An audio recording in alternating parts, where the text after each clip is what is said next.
বিয়ে বাড়িতে কোনো রকম ভিডিও করিনি, তবে বাড়ি আসার সঙ্গে সঙ্গে ভিডিও স্টার্ট করে দিয়েছি। সবেমাত্র বাড়ি পৌঁছালাম, আর এখানে দেখো আমি কত কিছু নিয়ে এসেছি। মানে শিম এনেছি আর অনেক রকমের শাক এনেছি, আর কিচ্ছু আনিনি। আর আমাদের যেহেতু বাড়িতে কুকুর বেড়াল থাকে, তারা কী দিয়ে খাবে সেটা ভেবে আসার পথে মাছ নিয়ে এসেছি। তো আজকে সেটাই রান্না হবে। তো আমি একটুখানি ঘর বাড়িগুলো গুছাচ্ছিলাম, আর মা ওদিকে রান্না বসিয়ে দিয়েছে। মায়ের রান্না মোটামুটি কমপ্লিট, আর আমি তখন একটু ঘুমিয়ে পড়েছিলাম, যেহেতু আমার অনেকটা শরীরটা খারাপ লাগছিল। তো তারপরে ঘুম থেকে উঠে দেখি মার দিকে মাছের ঝোলের যে ঝোলটা সেটা ফুটছে। তো মাকে বললাম যে আমি মাছটা এখানে ঢেলে দিই, তারপর একটুখানি ধনেপাতা দিয়ে নামিয়ে দেবো। বেশ পাতলা করে ঝোলটা করেছে, যেহেতু অনেক দিন ধরেই মাছ মাংস খাওয়া হচ্ছে। আর আমরা মাছ মাংস খাওয়ার জন্য মাছ আনিনি, বিড়ালের জন্য এনেছিলাম। তাই ওই দিক থেকে মাও একটু আমাদের জন্য মাছ নিয়েছে আর কি। আর যেহেতু বাবা বাড়িতে এসেছে তাই। তো এটা ছিল বিয়েবাড়ি থেকে আসার প্রথম দিনের ভিডিও, মানে বিকেলবেলা। তারপরে কিন্তু এতটুকুই খাওয়া দাওয়া করে ভিডিও শেষ করেছি, আর ভিডিও করতে ইচ্ছে করেনি, ভিডিও করিনি। এটা হচ্ছিল তার পরের দিন সকালবেলা। গুড মর্নিং তোমাদের সবাইকে, কেমন আছো তোমরা? আশা করছি সবাই অনেক ভালো আছো। আমি অনেক ভালো আছি। ঘরের অবস্থা দেখতেই পাচ্ছ কী পরিমাণে অবস্থা খারাপ হয়েছে। পুরো ঘরটা ছড়িয়ে ছিটিয়ে রয়েছে। আর আমি এইভাবেই বিয়েবাড়ি গিয়েছিলাম। নিচে জামা কাপড়গুলো এখন আমাকে ধুতে হবে। কিছু জামা কাপড় আমি সাইড করে রেখেছি, মানে যেগুলো ধোয়া ছিল পরিও নি, নিয়েও যাইনি, আলাদা করে সাইড করে রেখেছি। ঘুম থেকে উঠে আমার এই একটা কাজ, মানে প্রথমত বিছানাটা গোছানো, সমস্ত কিছু পরিষ্কার করে রাখা। আমি কিন্তু অনেকটা সকালে ঘুম থেকে উঠেছি, আর অনেক জামা কাপড় কেচে কুচে দিয়েছি। আর জামা কাপড়গুলো দুভাগে ভাগ করে নিয়েছি, একটা পাতলা একটা মোটা। মোটাগুলো কালকে ধুবো, পাতলাগুলো আজকে ধুয়েছি। আর এখানে রয়েছে যা শাড়িগুলো, শাড়ি লেহেঙ্গা আর কি, যেগুলো একটু হেভি ছিল সেগুলো আমি আলাদা করে শুধু একটুখানি জলে উঠিয়ে ধুয়ে দিয়েছি। আর যেগুলো একটুখানি পরা হয়েছে সেগুলো আমি ধুয়েছি, মানে ভাগ ভাগ করে জামা কাপড়গুলো ধুয়েছি। পুরো বাড়ির চারপাশে কাপড়, আর বাড়ির পরার কাপড় তো আরও রয়েছে। আজকে আমি বাইরেও কাপড় মেলতে দিয়েছি। আমি খুব একটা বাইরে কাপড় মেলি না, যবে অনেক কাপড় থাকে তখনই শুধু বাইরে আর কি মেলতে দেই। তো জামা কাপড় কাচাকুচি করে একটু রেস্ট নিয়ে এখন এই তো দুপুরে রান্না বসেছি। ওই যে শিম এনেছি সেটা তো খেয়ে শেষ করতে হবে। আর আমার শিমের মধ্যে এটাই ভালো লাগে, মানে ছোট ছোট যেটা হয়। তো অন্যান্য শিমগুলো আমার পছন্দ না, আমি ওগুলো খাই না, এটা খাই, এটা খেতেই ভালোবাসি। তো অনেকগুলো আনা হয়েছিল, মানে আমাদের 3 দিন চলেছে। প্রথম দিন খেলাম, আর আজকে খাচ্ছি, আর একটা দিন যাবে, ব্যাস এতটুকুই। ওখানে এত শিম হয়েছে, এত শিম হয়েছে কি বলবো তোমাদের, মানে ধারণার বাইরে যে এত শিম হয়েছে। আমি তোমাদের একটু দেখিয়ে দিচ্ছি। সত্যি কথা বলতে এত সিম এর আগে আমি দেখিনি। এখানে প্রত্যেকটা পাতার সঙ্গে প্রত্যেকটা ডালে আনাচে কানাচে শিমগুলো লুকিয়ে আছে। আর এই দিদাবাড়ি থেকে সবাই, এই পাড়ার যতজন আছে সবাই এসে শিম নিয়ে যাচ্ছে, আর তবু কিন্তু শিম শেষ হচ্ছে না, এতটা পরিমাণে শিম রয়েছে। তো আমার ছিঁড়তে খুব একটা বিরক্ত লাগছিল। আর একটুখানি যেগুলো কচি কচি আছে সেগুলো টিপে টিপে, মানে বীজগুলো যেগুলো আছে সেগুলো দেখে দেখে ছিঁড়তে হয়েছে। মা বেশি করে ছিঁড়েছে, আমি খুব একটা ছিঁড়িনি। এখানে অনেক অনেক রয়েছে, তো আমরা এনেছিলাম মোটামুটি, আবার অনেকেই নিয়ে যাচ্ছিলো। তো সবাই বিয়েবাড়িতে যারা যারা এসেছে টুকটাক সবাই শিম নিয়েছে। আবার আমরা এখানে রান্না করে খেয়েছিলাম। তো একটু দেখিয়ে দিলাম আমার দিদাবাড়ির শিম গাছটা। তারপরে এখানে রান্না হয়েছে মাছ, তার বাসি মাছ ছিল সেটা। আর এখানে রয়েছে শিম ভাজা, আলু সেদ্ধ, মানে আলু চোখা বানিয়েছিলাম আর কি, আর ওই শাকটা। আর আমার এই গোটা গোটা শিমগুলো খেতে দারুণ লাগে। বাসি মাছ, মানে আর কি বাসি মাছের ঝোল ছিল, আমি সেটা নিয়েছিলাম। তারপরে সেদিনও খাওয়া দাওয়া করে ভিডিওটা বন্ধ করে দিয়েছি, ভিডিও করিনি। এটা তার পরের দিনের ভিডিও, মানে এখানে মোট 3 দিনের ভিডিও রয়েছে। তো আমি সেটাকে কিন্তু সুন্দরভাবে এডিট করে তোমাদের সামনে প্রেজেন্ট করছি। তো আজকে ভিডিওটা স্টার্ট করছি এখন থেকে, মানে সকালবেলা ঘুম থেকে উঠেছি। আর যেহেতু বাবা এখন বাড়িতেই থাকবে, তো বাবাকে চা বানিয়ে দিয়েছি, বাবা চা খেয়ে কাজে বেরিয়ে পড়েছে। আর এখন আমি বাড়িতে, আমি আমার মতো করে কাজগুলো করছি। প্রথমত গ্যাস মুছে নিয়েছি, আর আজকে আমি কিছু খাইনি, দুধ মুড়ি খেয়েছিলাম। তো এখনও সকালবেলা সেরকম কিছু খাওয়া হয়নি, মানে যেহেতু আমি সকালবেলা ভাতই খাই।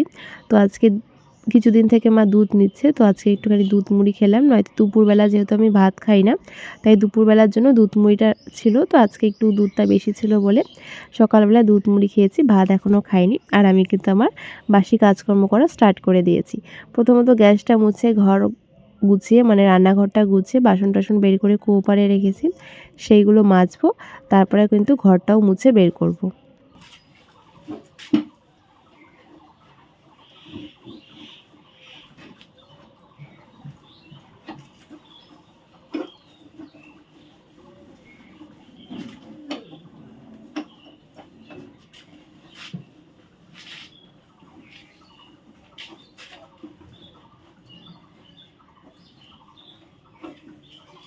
আগের থেকে এখন আমার কাজের চাপটা অনেকটাই বেশি। সকালবেলা ঘুম থেকে উঠতে হয়, তারপরে বাবাকে চা বানিয়ে দিতে হয়, বাবা চা খেয়ে বেরিয়ে পড়ে কাজে।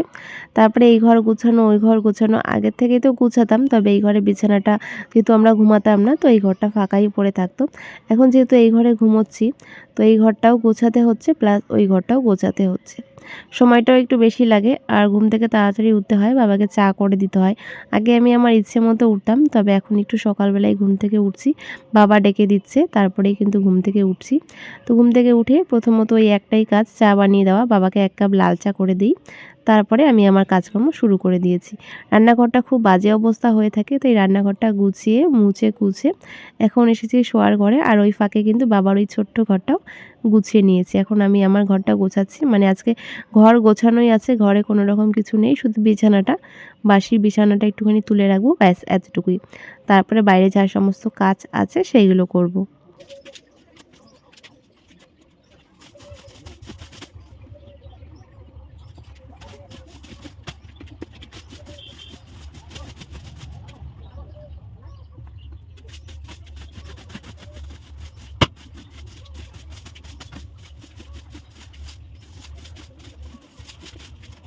কাজ করতে করতে চলে এসেছে দুধ দিতে পাশের বাড়ি একটা ঠাম্মি। আমাদের এখানে খুব হাতে গোনা বাড়িতেই গরু পাওয়া যায়, মানে গরু আছে, তারা গরু পোষে, আর সেখান থেকেই আমরা দুধ নিয়েছি। এটা কিন্তু খুব একটা বেশি দিন আমরা নেব না, জাস্ট আমার শখ খাওয়ার ইচ্ছে ছিল, তাই মা কিছুদিনের জন্য নিচ্ছে। তো তারপরে আমার শখটা পূরণ হয়ে গেলে আবার নেওয়া বন্ধ করে দেব। তো এখানে আমি ছোট ছোট আলুগুলো বেছে নিচ্ছি, আর বাবা যেহেতু বাড়িতে এসেছিল প্রায় 3 থেকে 4 দিন হলো, তো বাবা গিয়েছিল নদীতে, আর সেখান থেকেই এতগুলো আলু নিয়ে এসেছে। তো সেই আলুগুলোর মধ্যে ছোট আলুগুলো আমি কেটে কুটে এই যে লম্বা লম্বা করে একটু মোটা মোটা করে কাটলাম।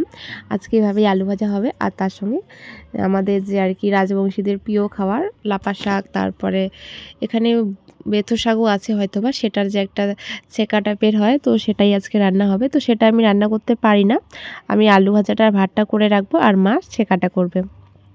আলু ভাজা করাটা যেহেতু খুবই সিম্পল, সেটাই আমি সবসময় করি, আর আলুর যে কোনো সবজি আমি রান্না করতে বেশ ভালোই পারি। তো আমি আলু ভাজা বসিয়ে দিয়েছি আর ভাতও বসিয়েছি। অনেকটা লেট হয়ে গেল, তো ভাবলাম এই ফাঁকে কাপড়টা কেচে দিই। খুব একটা কাপড় ছিল না, ওই বাবার একটা গেঞ্জি আর মায়ের একটা শাড়ি আর একটা নাইটি, ব্যাস এতটুকুই। বিয়েবাড়ি থেকে আসার পর যা পরিমাণে জামা কাপড় কাচাকুচি হয়েছে, এবার বিশ্বাস করো মাকে কিছুই কাচতে দেইনি, মানে মা একটা জামা কাপড়ও কাচেনি। আমি সমস্ত কিছু একদিনে কাচাকুচি করে নিয়েছি, আর মোটা মোটাগুলো একদিনে, মানে দুদিনেই সমস্ত কিছু কাচাকুচি করে কমপ্লিট করে ধুয়ে গুছিয়েও রেখে দিয়েছি। আগে হতো কি, আগে আলসেমি করতাম, আর এখন যেহেতু বাবা এসেছে, বাবার একটা ঘর আমার একটা ঘর, তাই আমার নিজের ঘরটা গুছিয়েই রাখতে হবে। আগে আমি আমার ঘরটা বাজে অবস্থা থাকলেও আরেকটা ঘরে গিয়ে পড়ে থাকতাম, তাই এখন কিন্তু সমস্ত কিছু তাড়াতাড়ি করে নিয়েছি। তো আজকে কিন্তু মানে খুব একটা কাপড় জামা ছিল না, মাই ইচ্ছে করে দেয়নি, যেহেতু দুদিন ধরে অনেক কাচাকুচি হয়েছে, তাই খুব একটা ছিল না, ওই একটার বা দুটোর মতো ছিল। সেটাকে আর বাইরে মেলতে দিলাম না, বাড়ির মধ্যেই দিয়েছি, রোদ্রু আছে যা, তাতে কিন্তু শুকিয়ে যাবে। জামাকাপড় কাচাকুচি করে এদিকে আমার ভাতও হয়ে এসেছে। আজকের মাড়টা আমি গামলায় গালছি, তার কারণ আজকের মাড়টা লাগবে, ওই যে ছেঁকা বানাবে আজকে মা, আর ছেঁকা বানাতে কিন্তু ভাতের মাড় লাগে। আর দুপুরের অবস্থা দেখো, এই ঘরে একটু রেস্ট নেব, কি এখানে এরা শুয়ে থাকে, এমন চিটপাটাং হয়ে এরা কেন শয়, আর একদম হাত পা ছড়িয়ে ছিটিয়ে শুবে। তবু তো এখানে আর দুটো নেই, নয়তো 5টা একসঙ্গে শুয়ে থাকে। তো দেখো আমি একটু সাইড করে দিলাম, এখন আমি এখানে শুবো আর কি, একটু শুয়ে রেস্ট নেই, মানে রেস্ট বলতে কি ভিডিওর কাজ থাকে সেইগুলোই করি। তারপরে যে সকালবেলা আলুগুলো এখানে শুকাতে দিয়েছিলাম এই কারণে, বাবা যেহেতু আলুগুলো মানে নদী থেকে নিয়ে এসেছে, বাবা অতটা বুঝতে পারিনি এখানে কিছুটা আলু, বেশ পরিমাণে আলু পচা ছিল, আর তোমরা জানো একটা পচা আলু থাকলে কিন্তু পুরো বস্তার আলুটাকেই পচিয়ে দিবে, তাই আমি রোদ্রুতে দিলাম। আর যে সমস্ত আলুগুলো পচা ছিল কাটা ছিল সেগুলো আমি আলাদা আলাদা করে রাখছি। সবটাই ভালো ছিল, ওই হাতে গোনা 10 থেকে 12টার মতো আলু পচা ছিল, সেটা একটা ঝুড়িতে করে রাখছি, ওটা বাইরে ফেলে দেবো, সেখান থেকে কিন্তু ছাগলই খেয়ে নেবে। তো আলুগুলো আমি ভালো করে একটা বস্তার মধ্যে ঢুকিয়ে রেখে দিলাম, এই আলুটা আমাদের বেশ কিছুদিন চলে যাবে। দেখতে দেখতেই কিন্তু গরম পড়ে গেল, আর কিন্তু অনেকটা ধুলো হওয়া শুরু হয়ে গেল। ওই জায়গাটা আমি আলুগুলো শুকাতে দেওয়ার পর অনেক ধুলো হচ্ছিল, তাই একটুখানি জল ছিটিয়ে দিলে, মানে ভালো মতো একটু জল ছিটিয়ে দিয়েছি ওই সাদা সাদা জায়গাটার মধ্যে। আর কিছুদিন পর তো পুরো উঠানে জল ছিটিয়ে তারপরে উঠোন ঝাড় দিতে হবে। এখন উঠোনটা ঝাড় দিয়ে যাব স্নানে।